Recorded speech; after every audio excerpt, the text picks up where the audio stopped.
ಆತ್ಮೀಯರೇ, ಅನುದಿನವೂ ನಮ್ಮೊಂದಿಗೆ ದೇವರ ವಾಕ್ಯಗಳ ಅಧ್ಯಯನದಲ್ಲಿ ಪಾಲುಗಾರರಾಗಿರುವ ನಿಮ್ಮೆಲ್ಲರಿಗೂ ಪ್ರೀತಿಯ ವಂದನೆಗಳು.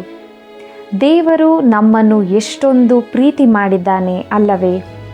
ಇಂದು ನಾವು ಮತ್ತಾಯನು ಬರೆದ ಸುವಾರ್ತೆಯ 19ನೇ ಅಧ್ಯಾಯದ 27ನೇ ವಚನದಿಂದ ನಮ್ಮ ಅಧ್ಯಯನದಲ್ಲಿ ಮುಂದುವರಿಯುವಾಗ, ಅಪೊಸ್ತಲರಿಗೆ ಸಿಗತಕ್ಕ ಫಲ. ದ್ರಾಕ್ಷಿ ತೋಟದ ಆಳುಗಳು. ಇಬ್ಬರು ಕುರುಡರು ದೃಷ್ಟಿ ಪಡಕೊಂಡದ್ದು. ಕ್ರಿಸ್ತನು ಕ್ರೂಜೆ ಕಡೆಗೆ ಸಾಗುತ್ತಿರುವ ವಿಷಯಗಳನ್ನು ತಿಳಿದುಕೊಳ್ಳೋಣ. ನಮ್ಮ ಅಧ್ಯಯನವನ್ನು ಪ್ರಾರಂಭಿಸೋಣ.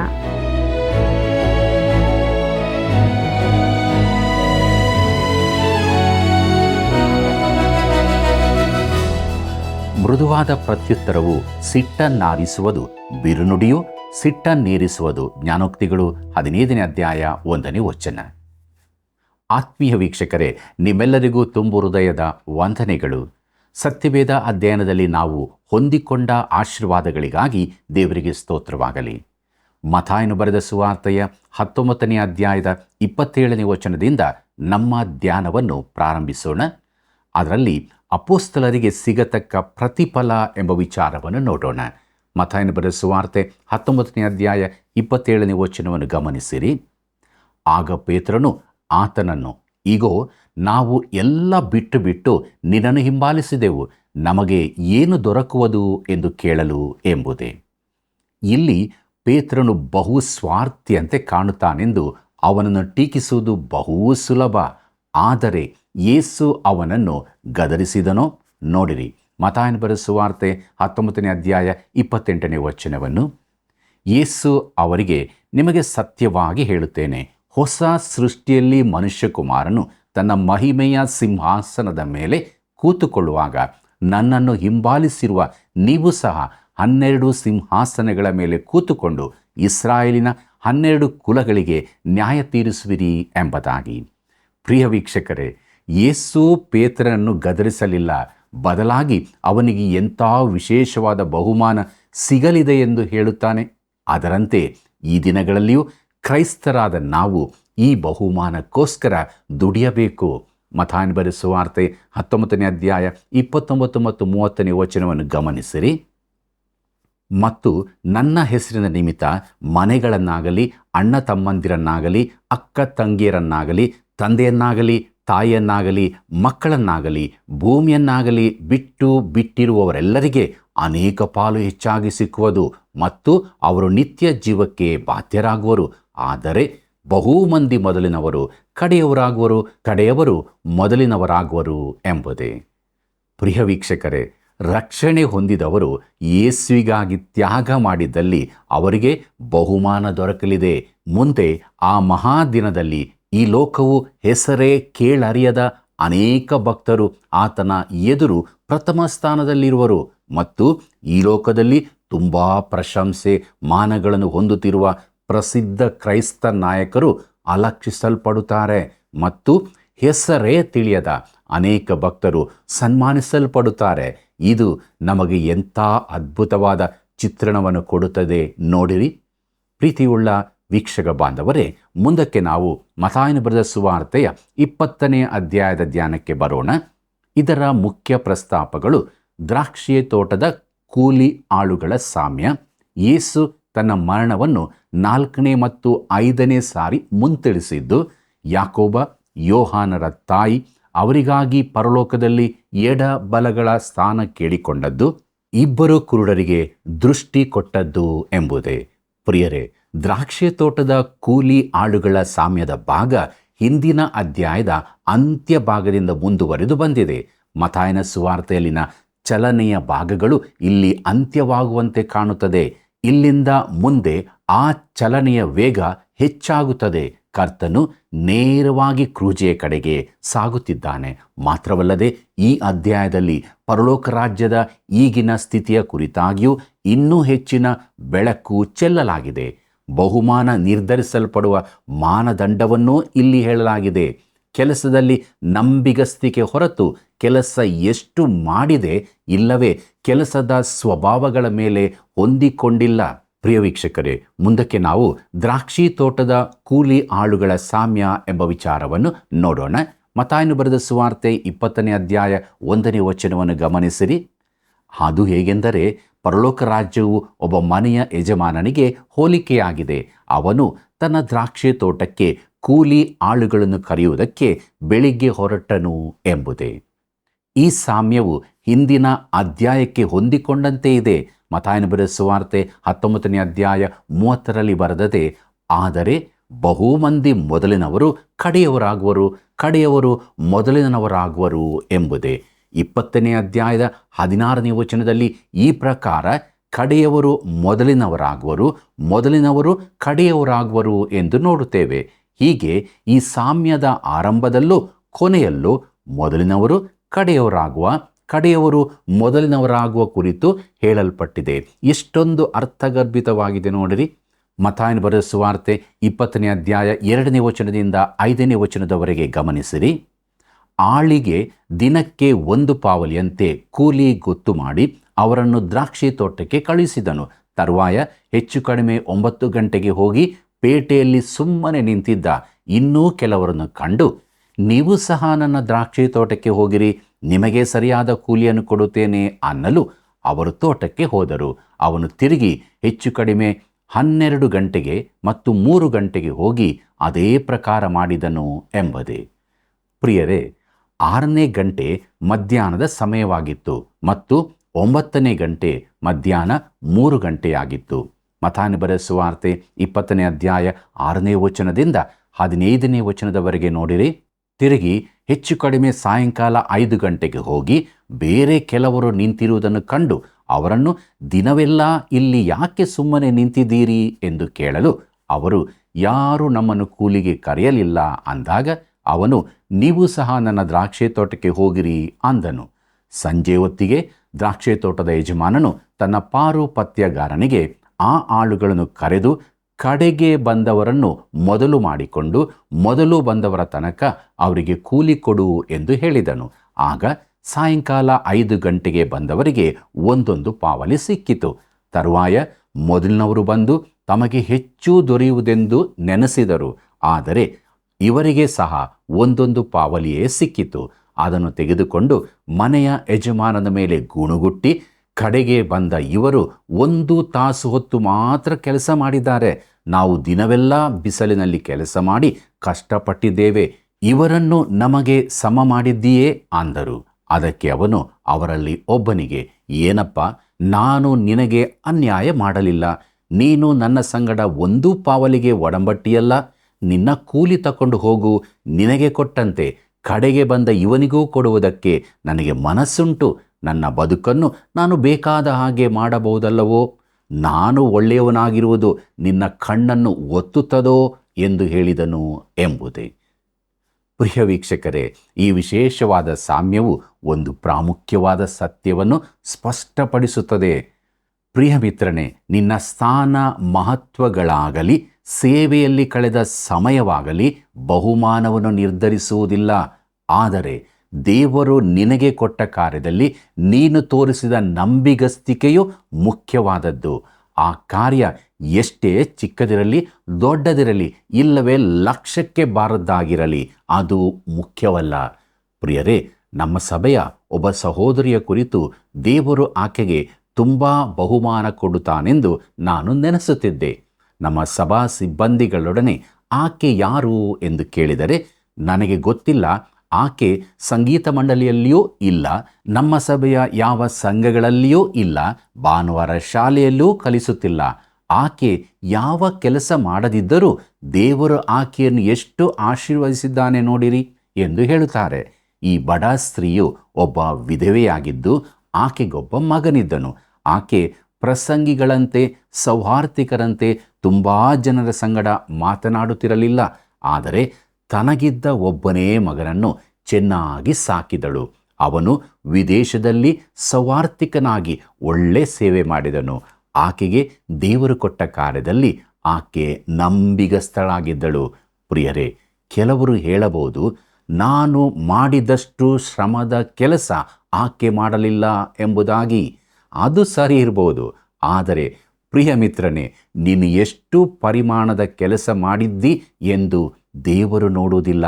ಆತನು ನಿನಗೆ ವಹಿಸಿರುವ ಕೆಲಸದಲ್ಲಿ ನೀನು ತೋರಿಸಿದ ನಂಬಿಗಸ್ತಿಕೆಗೆ ಅನುಸಾರವಾಗಿಯೇ ಆತನು ಬಹುಮಾನ ಕೊಡುತ್ತಾನೆ.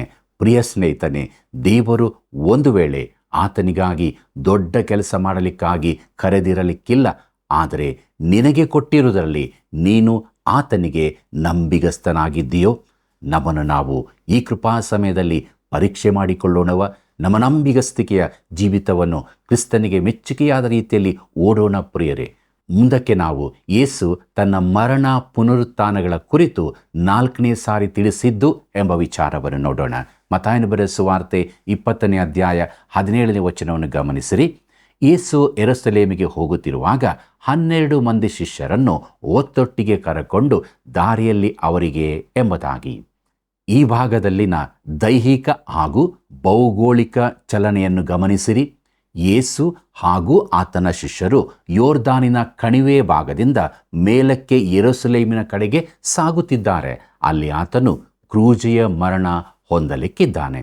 ಮತ್ತಾಯನು ಬರೆದ ಸುವಾರ್ತೆ 20ನೇ ಅಧ್ಯಾಯ 18 ಮತ್ತು 19ನೇ ವಚನವನ್ನು ಗಮನಿಸಿರಿ. ನೋಡಿರಿ, ನಾವು ಯೆರೂಸಲೇಮಿಗೆ ಹೋಗುತ್ತಾ ಇದ್ದೇವೆ ಮತ್ತು ಮನುಷ್ಯಕುಮಾರನನ್ನು ಮಹಾಯಾಜಕರ ಮತ್ತು ಶಾಸ್ತ್ರಿಗಳ ಕೈಗೆ ಹಿಡುಕೊಡುವರು. ಅವರು ಅವನಿಗೆ ಮರಣದಂಡನೆಯನ್ನು ವಿಧಿಸಿ ಅವನನ್ನು ಅಪಹಾಸ್ಯ ಮಾಡುವುದಕ್ಕೂ ಕೊರಡೆಗಳಿಂದ ಹೊಡೆಯುವುದಕ್ಕೂ ಶಿಲುಬೆಗೆ ಹಾಕುವುದಕ್ಕೂ ಅನ್ಯರ ಕೈಗೆ ಒಪ್ಪಿಸುವರು. ಅವನು ಸತ್ತ 3ನೇ ದಿನದಲ್ಲಿ ಜೀವಿತನಾಗಿ ಎಬ್ಬಿಸಲ್ಪಡುವನು ಎಂದು ಹೇಳಿದನು ಎಂಬುದೇ. ಪ್ರಿಯರೇ, ಕರ್ತನಾದ ಯೇಸು ಈ ಕುರಿತು ಇದಕ್ಕಿಂತ ಸ್ಪಷ್ಟವಾಗಿ ಹೇಳಲು ಸಾಧ್ಯವಿಲ್ಲ. ತನಗೆ ಏನು ಸಂಭವಿಸಲಿಕ್ಕಿದೆ ಎಂಬುದಾಗಿ ಇಲ್ಲಿ ವಿವರವಾಗಿ ತನ್ನ ಶಿಷ್ಯರಿಗೆ 4ನೇ ಬಾರಿ ತಿಳಿಸುತ್ತಿದ್ದಾನೆ.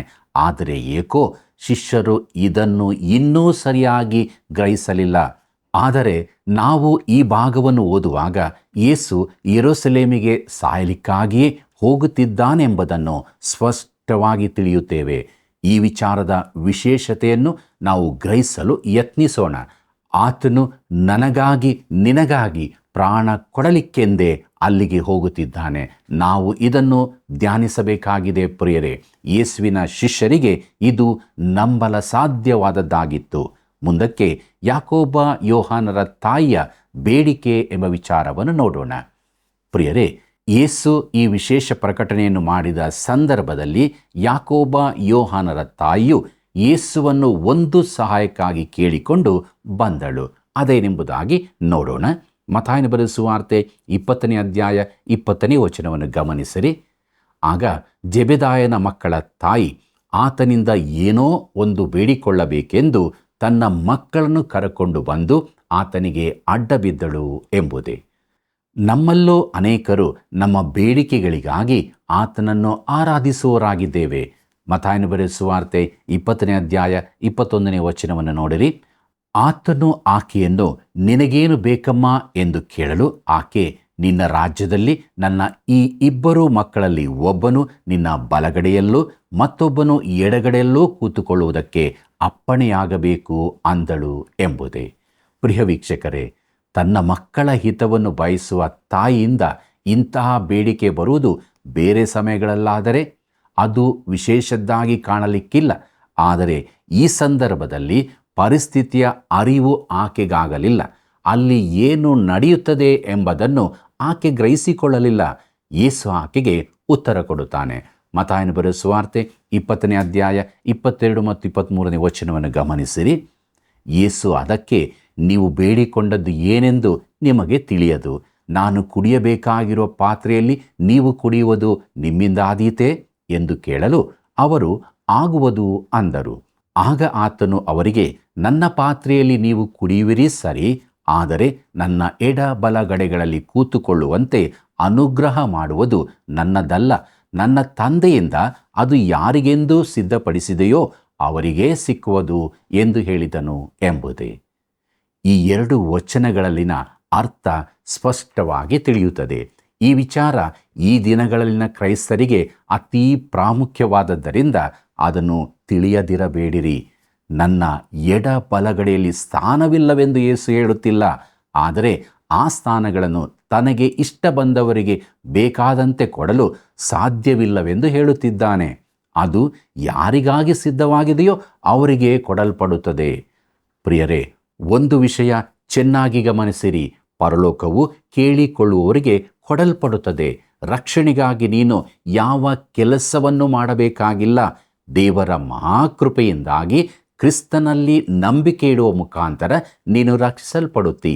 ಆದರೆ ಪರಲೋಕದಲ್ಲಿನ ನಿನ್ನ ಸ್ಥಾನವು, ನಿನಗೆ ಕೊಡಲ್ಪಡುವ ಬಹುಮಾನವು ನೀನು ಈ ಲೋಕದಲ್ಲಿ ಮಾಡುವುದರ ಮೇಲೆ ಆಧಾರಿತವಾಗಿದೆ. ಇದು ಬಹು ಮುಖ್ಯವಾದ ಸತ್ಯ. ಕ್ರೈಸ್ತರು ಇದನ್ನು ತಿಳಿದುಕೊಂಡಂತೆ ಕಾಣುವುದಿಲ್ಲ.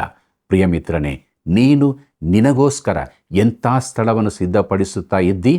ನನಗೆ ಕ್ರಿಸ್ತನ ಎಡ ಬಲಗಳಲ್ಲಿನ ಸ್ಥಾನದ ಕುರಿತು ಆಶೆಯಿಲ್ಲ, ನನಗದು ಸಿಗಲಿಕ್ಕೂ ಇಲ್ಲ. ಆದರೆ ಪರಲೋಕದಲ್ಲಿ ಒಂದು ಸ್ಥಳಕ್ಕಾಗಿ ನಾನು ಕೆಲಸ ಮಾಡುತ್ತಾ ಇದ್ದೇನೆ. ನಾವೆಲ್ಲರೂ ಇದನ್ನು ಮಾಡಬೇಕಾಗಿದೆ. ಪ್ರಿಯರೇ, ಫಿಲಿಪ್ಪರಿಗೆ ಬರೆದ ಪತ್ರಿಕೆ 3ನೇ ಅಧ್ಯಾಯ 14ನೇ ವಚನದಲ್ಲಿ ಪೌಲನು ಹೇಳುತ್ತಾನೆ, ಕ್ರಿಸ್ತನ ಮೂಲಕವಾಗಿ ನಮ್ಮನ್ನು ಮೇಲಕ್ಕೆ ಕರೆದು ನಮ್ಮ ಮುಂದೆ ಇಟ್ಟಿರುವ ಬಿರುದನ್ನು ಗುರಿ ಮಾಡಿಕೊಂಡು ಓಡುತ್ತಾ ಇದ್ದೇನೆ ಎಂಬುದಾಗಿ. ಆದರೆ ಕ್ರೈಸ್ತರ ಕೊರತೆ ಏನೆಂದರೆ ಅವರು ಯಾರೂ ಬಿರುದನ್ನು ಹೊಂದಲು ಪ್ರಯತ್ನಿಸುತ್ತಾ ಇಲ್ಲ. ರಕ್ಷಣೆಯು ಉಚಿತಾರ್ಥ ವರವಾಗಿದೆ ಎಂದು ನಾವು ತಿಳಿದುಕೊಳ್ಳಬೇಕು. ಆದರೆ ಬಹುಮಾನ ಪಡೆಯಬೇಕಾದರೆ ನಾವು ಓಡಲೇಬೇಕಾಗಿದೆ. ಮುಂದಕ್ಕೆ ನೋಡಿರಿ, ಮತ್ತಾಯನ ಬರೆದ ಸುವಾರ್ತೆ 20ನೇ ಅಧ್ಯಾಯ 24ನೇ ವಚನ. ಉಳಿದ 10 ಮಂದಿ ಶಿಷ್ಯರು ಇದನ್ನು ಕೇಳಿ ಆ 2 ಅಣ್ಣ ತಮ್ಮಂದಿರ ಮೇಲೆ ಸಿಟ್ಟುಗೊಂಡರು ಎಂಬುದೇ. ಅವರಿಗೆ ಸಿಟ್ಟು ಯಾಕೆ ಬಂತು ಗೊತ್ತಿದೆಯೋ? ಯಾಕೆಂದರೆ ಆ ಎಡ ಬಲ ಸ್ಥಾನಗಳ ಮೇಲೆ ಅವರಿಗೂ ಕಣ್ಣಿತ್ತು. ಮತ್ತಾಯನ ಬರೆದ ಸುವಾರ್ತೆ 20ನೇ ಅಧ್ಯಾಯ 25ನೇ ವಚನದಿಂದ 27ನೇ ವಚನದವರೆಗೆ ಗಮನಿಸಿರಿ. ಆದರೆ ಯೇಸು ಅವರನ್ನು ಹತ್ತಿರಕ್ಕೆ ಕರೆದು ಅವರಿಗೆ, ಜನಗಳನ್ನಾಳುವವರು ಅವರ ಮೇಲೆ ಅಹಂಕಾರದಿಂದ ದೊರೆತನ ಮಾಡುತ್ತಾರೆ ಮತ್ತು ದೊಡ್ಡವರು ಬಲಾತ್ಕಾರದಿಂದ ಅಧಿಕಾರ ನಡೆಸುತ್ತಾರೆ ಎಂದು ನೀವು ಬಲ್ಲಿರಷ್ಟೇ. ನಿಮ್ಮಲ್ಲಿ ಹಾಗಿರಬಾರದು. ಆದರೆ ನಿಮ್ಮಲ್ಲಿ ದೊಡ್ಡವನಾಗಬೇಕೆಂದಿರುವವನು ನಿಮ್ಮ ಸೇವಕನಾಗಿರಬೇಕು.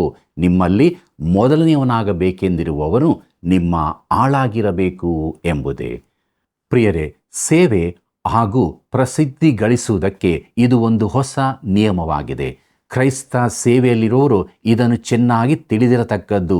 ಪ್ರಿಯ ಸ್ನೇಹಿತನೇ, ನೀನು ಕರ್ತನಿಗಾಗಿ ಹಾಡಬೇಕೆಂದಿದ್ದರೆ ಇತರ ಹಾಡುಗಾರರನ್ನು ಬದಿಗೊತ್ತಬೇಡ. ಸ್ವಾರ್ಥೆಯ ಪ್ರಸಂಗಿಯಾಗಿರುವುದಾದರೆ ಇತರ ಸೇವಕರನ್ನು ಅವಗಣಿಸಬೇಡ. ಸಭೆಯಲ್ಲಿ ಯಾವ ಸ್ಥಾನವನ್ನಾದರೂ ಹೊಂದಿದ್ದರೆ ಇತರರನ್ನು ದೂಡಿ ಮೇಲೆ ಬರಬೇಡ. ಪ್ರಿಯಮಿತ್ರನೇ, ತನ್ನ ಸೇವೆ ಮಾಡಲು ಹಾಗೂ ಹೆಚ್ಚಿನವನಾಗಲು ಎಲ್ಲರಿಗಿಂತ ಕೆಳಗಿನ ಸ್ಥಾನದಲ್ಲಿರುವುದೇ ಸರಿಯಾದ ಮಾರ್ಗವೆಂದು ಯೇಸು ತಿಳಿಸುತ್ತಿದ್ದಾನೆ.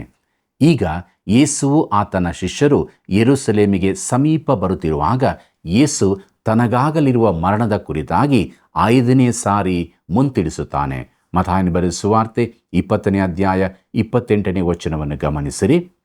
ಹಾಗೆಯೇ ಮನುಷ್ಯಕುಮಾರನು ಸೇವೆ ಮಾಡಿಸಿಕೊಳ್ಳುವುದಕ್ಕೆ ಬರಲಿಲ್ಲ, ಸೇವೆ ಮಾಡುವುದಕ್ಕೂ ಅನೇಕರನ್ನು ಬಿಡಿಸಿಕೊಳ್ಳುವುದಕ್ಕಾಗಿ ತನ್ನ ಪ್ರಾಣವನ್ನು ಈಡುಕೊಡುವುದಕ್ಕೂ ಬಂದನು ಎಂದು ಹೇಳಿದನು ಎಂಬುದೇ. ಪ್ರಿಯ ವೀಕ್ಷಕರೇ, ಇದು ಬಹು ವಿಶೇಷವಾದ ವಚನವಾಗಿದೆ. ಪ್ರತಿಯೊಬ್ಬ ಕ್ರೈಸ್ತನೂ ಇದನ್ನು ಬಾಯಿಪಾಠ ಮಾಡಬೇಕಿದೆ. ಈ ವಚನ ನಿನ್ನ ಬಾಯಲ್ಲಿದ್ದು ಕ್ರಿಸ್ತನು ಈ ಲೋಕಕ್ಕೆ ಯಾಕೆ ಬಂದನೆಂದು ಯಾರಾದರೂ ಕೇಳಿದಾಗ ಈ ವಚನದ ಮೂಲಕ ಅಂಥವರಿಗೆ ಸುವಾರ್ತೆಯನ್ನು ತಿಳಿಸಬಹುದಾಗಿದೆ. ಮುಂದಕ್ಕೆ ನಾವು ಯೇಸು 2 ಕುರುಡರಿಗೆ ದೃಷ್ಟಿ ಕೊಟ್ಟದ್ದು ಎಂಬ ವಿಚಾರವನ್ನು ನೋಡೋಣ. ಮತ್ತಾಯನ ಬರೆದ ಸುವಾರ್ತೆ 20ನೇ ಅಧ್ಯಾಯ 29ನೇ ವಚನವನ್ನು ಗಮನಿಸಿರಿ. ಅವರು ಎರಿಕೋವಿನಿಂದ ಹೊರಟು ಹೋಗುತ್ತಿರುವಾಗ ಜನರ ದೊಡ್ಡ ಗುಂಪು ಆತನ ಹಿಂದೆ ಹೋಯಿತು ಎಂಬುದೇ. ಯೇಸುವು ಆತನ ಶಿಷ್ಯರು ಎರಿಕೋವಿನಿಂದ ಯೆರೂಸಲೇಮಿನ ಕಡೆಗೆ ಸಾಗುತ್ತಿದ್ದರು. ಕಳ್ಳರ ಕೈಗೆ ಸಿಕ್ಕಿಬಿದ್ದ ಮನುಷ್ಯನು ಯೆರೂಸಲೇಮಿನಿಂದ ಎರಿಕೋ ಕಡೆಗೆ ಹೋಗುತ್ತಿದ್ದನು. ಆದರೆ ಯೇಸು ಕಳ್ಳರೊಂದಿಗೆ ಸಾಯುವುದಕ್ಕೋಸ್ಕರ ಹೋಗುತ್ತಿದ್ದಾನೆ. ಈ ಮಾರ್ಗವನ್ನು ನಾವು ಕ್ರಮಿಸಲು ಸಾಧ್ಯವಿಲ್ಲ. ಆತನು ನಮಗಾಗಿ ಕ್ರಮಿಸಿದನು. ನಾವು ಆತನ ಬಳಿಗೆ ವಿಶ್ವಾಸದಿಂದ ಬರಬಹುದು. ಕ್ರಿಸ್ತನಿಗೆ ವಿಚಾರಣೆಯಾಗುವ ಸಂದರ್ಭದಲ್ಲಿ ಆತನು ತನ್ನನ್ನು ಸಮರ್ಥಿಸಿಕೊಳ್ಳಲಿಕ್ಕಾಗಿ ವಾದ ಮಾಡಲಿಲ್ಲವಾದ್ದರಿಂದ ಕ್ರೈಸ್ತರೂ ಕೂಡ ವಾದ ಮಾಡದೇ ಇರಬೇಕು ಎಂಬುದಾಗಿ ಅನೇಕರು ತಿಳಿಯುತ್ತಾರೆ. ಆದರೆ ಬೇರೆ ಸಂದರ್ಭಗಳಲ್ಲಿ ಯೇಸು ತನ್ನನ್ನು ಸಮರ್ಥಿಸಿಕೊಂಡಿದ್ದಾನೆ. ಆದರೆ ಯೆರೂಸಲೇಮಿಗೆ ಸಾಯುವುದಕ್ಕಾಗಿ ಹೋಗುವಾಗ ಆತನು ತನ್ನನ್ನು ಸಮರ್ಥಿಸಿಕೊಳ್ಳಲಿಲ್ಲ. ಯಾಕಂದರೆ ಆತನು ಅಪರಾಧಿಗಳಾದ ನಮ್ಮ ಸ್ಥಾನದಲ್ಲಿ ನಿಂತಿದ್ದನು. ನಮಗೆ ಸಮರ್ಥಿಸಿಕೊಳ್ಳಲು ಯಾವ ಆಧಾರವೂ ಇರಲಿಲ್ಲ. ಆದ್ದರಿಂದಲೇ ಆ ಸಮಯದಲ್ಲಿ ಆತನು ಬಾಯಿ ತೆರೆಯಲೇ ಇಲ್ಲ. ಆಗ ಆತನು ನಿನ್ನ ಪಾಪಗಳನ್ನು ಹೊತ್ತುಕೊಂಡಿದ್ದನು. ಮತ್ತಾಯನ ಬರೆದ ಸುವಾರ್ತೆ 20ನೇ ಅಧ್ಯಾಯ 30ನೇ ವಚನವನ್ನು ನೋಡಿರಿ. ಆಗ ದಾರಿಯ ಮಗ್ಗುಲಲ್ಲಿ ಕೂತಿದ್ದ ಇಬ್ಬರು ಕುರುಡರು ಯೇಸು ಈ ಮಾರ್ಗವಾಗಿ ಹೋಗುತ್ತಿದ್ದಾನೆಂದು ಹೇಳಿ, ಸ್ವಾಮಿ, ದಾವೀದನ ಕುಮಾರನೇ, ನಮ್ಮನ್ನು ಕರುಣಿಸು ಎಂದು ಕೂಗಿಕೊಂಡರು ಎಂಬುದೇ. ಈ ಇಬ್ಬರ ಕುರಿತು ನಾನು ಇಷ್ಟಪಡುತ್ತೇನೆ. ಅವರ ಬಾಯಿ ಮುಚ್ಚಿಸಲು ಯಾರಿಂದಲೂ ಆಗಲಿಲ್ಲ. ಮತ್ತಾಯನ ಬರೆದ ಸುವಾರ್ತೆ 20ನೇ ಅಧ್ಯಾಯ 31ನೇ ವಚನವನ್ನು ನೋಡಿರಿ. ಆ ಗುಂಪಿನವರು ಸುಮ್ಮನಿರಿ ಎಂದು ಅವರನ್ನು ಗದರಿಸಲು ಅವರು, ಸ್ವಾಮಿ, ದಾವೀದನ ಕುಮಾರನೇ, ನಮ್ಮನ್ನು ಕರುಣಿಸು ಎಂದು ಹೆಚ್ಚಾಗಿ ಕೂಗಿಕೊಂಡರು ಎಂಬುದೇ. ಪ್ರಿಯರೇ, ಅವರು ಯೇಸುವನ್ನು ದಾವೀದನ ಕುಮಾರನೇ ಎಂದು ಸರಿಯಾಗಿ ಸಂಬೋಧಿಸಿದ್ದನ್ನು ಗಮನಿಸಿರಿ. ಅವರು ಆತನ ರಾಜ್ಯತ್ವವನ್ನು ಒಪ್ಪಿಕೊಂಡರು. ಕಾನಾನ್ಯ ಸ್ತ್ರೀಯು ಆತನನ್ನು ಮೊದಲಿಗೆ ದಾವೀದನ ಕುಮಾರನೇ ಎಂದು ಕರೆದಳು. ಆದರೆ ಆಕೆಗೆ ಹಾಗೆ ಕರೆಯುವ ಹಕ್ಕು ಇಲ್ಲವೆಂದು ಯೇಸು ನೆನಪಿಸಿದನು. ಈ ಕುರುಡರಾದರೂ ಯಹೂದ್ಯರಾದ್ದರಿಂದ ಆತನನ್ನು ಹಾಗೆ ಕರೆಯುವ ಹಕ್ಕು ಅವರಿಗಿತ್ತು. ಆದ್ದರಿಂದ ಹಾಗೆ ಕೂಗಿದರು. ಮುಂದಕ್ಕೆ ನೋಡೋಣ. ಮತ್ತಾಯನ ಬರೆದ ಸುವಾರ್ತೆ 20ನೇ ಅಧ್ಯಾಯ 32 ಮತ್ತು 33ನೇ ವಚನಗಳನ್ನು.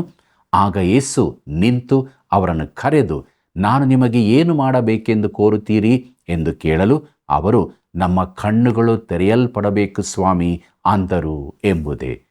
ಅವರಿಗಿರುವ ಸಮಸ್ಯೆ ಕಣ್ಣಿಗೆ ಕಾಣುವಂತಿದ್ದರೂ ಯೇಸು ಪುನಃ ಅವರನ್ನು ಯಾಕೆ ಹಾಗೆ ಕೇಳಿದನು? ಸ್ನೇಹಿತನೇ, ನೀನು ಕ್ರಿಸ್ತನ ಬಳಿಗೆ ಬರುವಾಗ ನಿನಗೆ ಬೇಕಾಗಿರುವುದೇನೆಂದು ಆತನಿಗೆ ತಿಳಿಯಪಡಿಸಬೇಕು. ನಿನಗೆ ರಕ್ಷಣೆಯ ಅಗತ್ಯವಿರುವುದಾದರೆ ಆತನ ಬಳಿಗೆ ಬಂದು ನೀನು ಒಬ್ಬ ಪಾಪಿ ಎಂದು, ಆತನ ರಕ್ಷಣೆ ನಿನಗೆ ಬೇಕೆಂದು ತಿಳಿಯಪಡಿಸು. ತಿಳಿಸದಿದ್ದರೆ ನಿನಗೆ ರಕ್ಷಣೆ ಸಿಗಲಾರದು. ಇದು ಕ್ರೂಜೆಯ ವಿಶೇಷತೆಯಾಗಿದೆ. ಪ್ರತಿಯೊಬ್ಬರು ತಮ್ಮ ಒಳ್ಳೆತನ, ಸ್ವನೀತಿಗಳನ್ನು ಆತನ ಕ್ರೂಜೆಯ ಬಳಿಗೆ ತರಲು ಇಚ್ಛಿಸುತ್ತಾರೆ. ಆದರೆ ದೇವರಿಗೆ ಕೊಡತಕ್ಕ ಯಾವ ಒಳ್ಳೆತನವೂ ನನ್ನಲ್ಲಿ ನಿನ್ನಲ್ಲಿ ಇರುವುದಿಲ್ಲ. ಹೊರಗಿರುವ ಗೊಬ್ಬರವನ್ನು ಯಾವುದರಿಂದಲೂ ಸಿಹಿ ಮಾಡಲಾಗುವುದಿಲ್ಲವೋ ಹಾಗೆಯೇ ಮಾನವ ಸ್ವಭಾವವನ್ನು ಯಾವ ತರಬೇತಿ, ಮನಃಶಾಸ್ತ್ರ ಇಲ್ಲವೇ ಶಿಕ್ಷಣದಿಂದ ಒಳ್ಳೆಯದನ್ನಾಗಿ ಮಾಡಲು ಸಾಧ್ಯವಿಲ್ಲ. ಪ್ರಿಯರೇ, ನಾವು ಪಾಪಿಗಳಾಗಿದ್ದಂತೆಯೇ ಆತನ ಬಳಿಗೆ ಬಂದು ಆತನನ್ನು ನಮ್ಮ ರಕ್ಷಕನನ್ನಾಗಿ ಅಂಗೀಕರಿಸಬೇಕಾಗಿದೆ. ಈ ಕುರುಡರು ತಮಗಿರುವ ನಿಜ ಕೊರತೆಯೊಂದಿಗೆ ಯೇಸುವಿನ ಬಳಿಗೆ ಬಂದರು. ನಮ್ಮ ಕಣ್ಣುಗಳು ತೆರೆಯಲ್ಪಡಬೇಕು ಸ್ವಾಮಿ ಎಂದು. ಮತ್ತಾಯನ ಬರೆದ ಸುವಾರ್ತೆ 20ನೇ ಅಧ್ಯಾಯ 34ನೇ ವಚನವನ್ನು ಗಮನಿಸಿರಿ. ಆಗ ಯೇಸು ಕನಿಕರಪಟ್ಟು ಅವರ ಕಣ್ಣುಗಳನ್ನು ಮುಟ್ಟಿದನು. ಕೂಡಲೇ ಅವರಿಗೆ ಕಣ್ಣು ಬಂದವು. ಅವರು ಆತನ ಹಿಂದೆ ಹೋದರು ಎಂಬುದೇ. ಪ್ರಿಯ ವೀಕ್ಷಕರೇ, ಕರ್ತನಾದ ಯೇಸು ಅವರನ್ನು ಸ್ವಸ್ಥಪಡಿಸಿದನು. ಅವರು ಆತನನ್ನು ಹಿಂಬಾಲಿಸಿದರು. ಆತನು ಹೋಗುತ್ತಿದ್ದ ದಾರಿ ಯಾವುದು? ಅದು ಕ್ರೂಜೆಯ ಕಡೆಗೆ. ಪ್ರೀತಿಯುಳ್ಳ ವೀಕ್ಷಕ ಬಾಂಧವರೇ, ನಮ್ಮ ಜೀವಿತದಲ್ಲಿ ಕೂಡ ನಾವು ಕ್ರಿಸ್ತನ ಬಳಿಗೆ ಬಂದವರಾಗಿ, ರಕ್ಷಣೆಯನ್ನು ಹೊಂದಿಕೊಂಡವರಾಗಿ ಆತನನ್ನು ಹಿಂಬಾಲಿಸುವರಾಗಬೇಕು. ಹೀಗಾಗುವುದಕ್ಕಾಗಿ ದೇವರ ಬಳಿ ಬೇಡಿಕೊಳ್ಳೋಣ, ಪ್ರಾರ್ಥನೆ ಮಾಡೋಣ. ಕೃಪಾಳು ದೇವರೇ, ನೀನು ಕೊಟ್ಟಂಥ ಒಳ್ಳೆಯ ಅವಕಾಶಕ್ಕಾಗಿ, ನೀನು ಕೊಟ್ಟಂಥ ವಾಕ್ಯಗಳಿಗಾಗಿ ನಿನಗೆ ಸ್ತೋತ್ರವನ್ನು ಸಲ್ಲಿಸ್ತೇವೆ. ನಮ್ಮ ಜೀವಿತದಲ್ಲಿ ನಿನ್ನ ಬಳಿಗೆ ನಾವು ಬಂದಿದ್ದೇವೆ. ನಮ್ಮನ್ನು ಕರುಣಿಸು, ನಮ್ಮನ್ನು ಶುದ್ಧೀಕರಿಸು. ರಕ್ಷಣೆ ಹೊಂದಿದ ಜೀವಿತದಲ್ಲಿ ದಿನಾಲು ನಿನ್ನನ್ನು ಹಿಂಬಾಲಿಸುವುದಕ್ಕೆ ಸಹಾಯ ಮಾಡು. ನಮ್ಮೆಲ್ಲ ವೀಕ್ಷಕ ಬಾಂಧವರನ್ನು ಹೆಸರಾಗಿ ಆಶೀರ್ವದಿಸು. ಅವರು ನಿನ್ನ ವಾಕ್ಯವನ್ನು ಕೇಳುವಾಗ ಅದನ್ನು ಅಂಗೀಕರಿಸಿ ಬಿಡುಗಡೆ ಹೊಂದಿದ ಜೀವಿತದಲ್ಲಿ ಜೀವಿಸುವುದಕ್ಕೆ ಕೃಪೆ ಕೊಡು. ಯೇಸುವಿನ ನಾಮದಲ್ಲಿ ಬೇಡಿದ್ದೇವೆ ತಂದೆಯೇ, ಆಮೆನ್.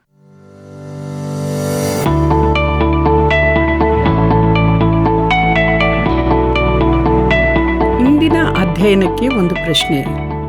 ಸೇವೆ ಮಾಡುವುದಕ್ಕೂ ಅನೇಕರನ್ನು ಬಿಡಿಸಿಕೊಳ್ಳುವುದಕ್ಕಾಗಿ ತನ್ನ ಪ್ರಾಣವನ್ನು ಈಡುಕೊಡುವುದಕ್ಕೂ ಬಂದದ್ದು ಯಾರು? ಸೇವೆ ಮಾಡುವುದಕ್ಕೂ ಅನೇಕರನ್ನು ಬಿಡಿಸುವುದಕ್ಕಾಗಿ ತನ್ನ ಪ್ರಾಣವನ್ನು ಈಡುಕೊಡುವುದಕ್ಕೂ ಬಂದದ್ದು ಯಾರು? ಉತ್ತರ: ಯೆಶಾಯನು, ಯೋಹಾನನು, ಮನುಷ್ಯಕುಮಾರನು? ಸರಿಯಾದ ಉತ್ತರವನ್ನು ಆಯ್ಕೆ ಮಾಡಿ ಈಗ ಹೇಳುವ ವಾಟ್ಸಪ್ ಸಂಖ್ಯೆಗೆ ಕಳುಹಿಸಿರಿ. 7618737772.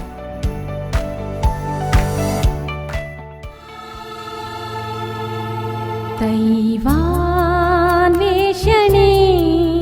ದೈವಾನ್ವೇಷಣೆ, ಪ್ರತಿ ಮಾನವನಿಗೆ ದೇವರೇ ಅವಶ್ಯ. ದೈವಾನ್ವೇಷಣೆ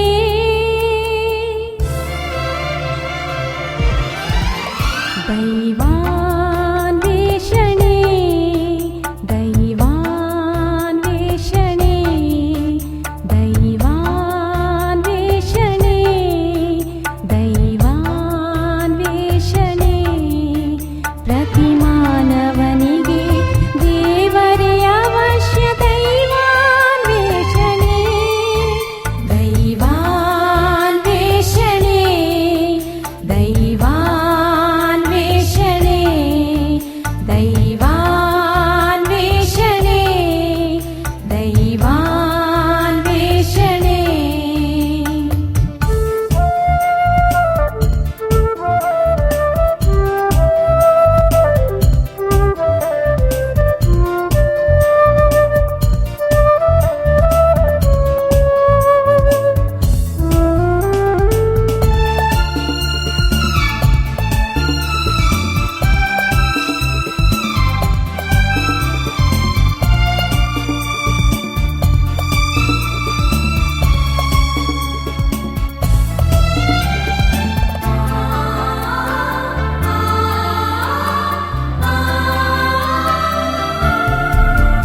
ಆಲಿಸಿ ಪ್ರಿಯರೇ, ಯೇಸುವೇ ರಕ್ಷಕ. ಆಲಿಸಿ ಪ್ರಿಯರೇ, ಯೇಸುವೇ ರಕ್ಷಕ. ಬೇಗನೆ ಬಂದು ರಕ್ಷಣೆ ಹೊಂದಿ ಜೀವವ ಪಡೆಯಿರಿ. ಪ್ರಿಯರೇ, ಕ್ರಿಸ್ತನನ್ನು ಹಿಂಬಾಲಿಸುವಂಥ ಜೀವಿತಕ್ಕೆ ಯೋಗ್ಯವಾದ ಪ್ರತಿಫಲ ಸಿಗುತ್ತದೆ. ಆದರೆ ನಂಬಿಕೆಯು ಪರೀಕ್ಷಿಸಲ್ಪಡುತ್ತದೆ. ದೇವರು ನಮಗೆ ಕೊಡುವ ಕಾರ್ಯದಲ್ಲಿ ನಂಬಿಗಸ್ತಿಕೆಯನ್ನು ತೋರಿಸುವುದು ಬಹಳ ಪ್ರಾಮುಖ್ಯವಾದದ್ದು. ಆದುದರಿಂದ ನಮ್ಮನ್ನು ತಗ್ಗಿಸಿಕೊಂಡವರಾಗಿ ಕ್ರಿಸ್ತನ ಎರಡನೆಯ ಬರೋಣದಲ್ಲಿ ಯಾವಾಗಲೂ ಸ್ಥಿರಚಿತ್ತರಾಗಿ ಜೀವಿಸೋಣ. ಪ್ರಿಯ ವೀಕ್ಷಕರೇ, ನಿಮ್ಮ ಅನಿಸಿಕೆಗಳನ್ನು, ಪ್ರಾರ್ಥನಾ ಮನವಿಗಳನ್ನು ನಮಗೆ ಕರೆ ಮಾಡಿ ತಿಳಿಸಿರಿ. ನಾವು ನಿಮಗಾಗಿ ಪ್ರಾರ್ಥಿಸುತ್ತೇವೆ. ಈ ಕಾರ್ಯಕ್ರಮವನ್ನು ಇತರರಿಗೂ ಪರಿಚಯ ಪಡಿಸುವಿರಾ? ಕರ್ತನ ಕೃಪೆಯು ಸದಾ ನಿಮ್ಮ ಸಂಗಡ ಇರಲಿ. ಈ ಕಾರ್ಯಕ್ರಮ ನಿಮಗೆ ಇಷ್ಟವಾಯಿತೆ? ಈಗಲೇ ಒಂದು ಮಿಸ್ಡ್ ಕಾಲ್ ಕೊಡಿರಿ. ಮುಂದಿನ ವಿಜೇತರು ನೀವಾಗಿರಬಹುದು.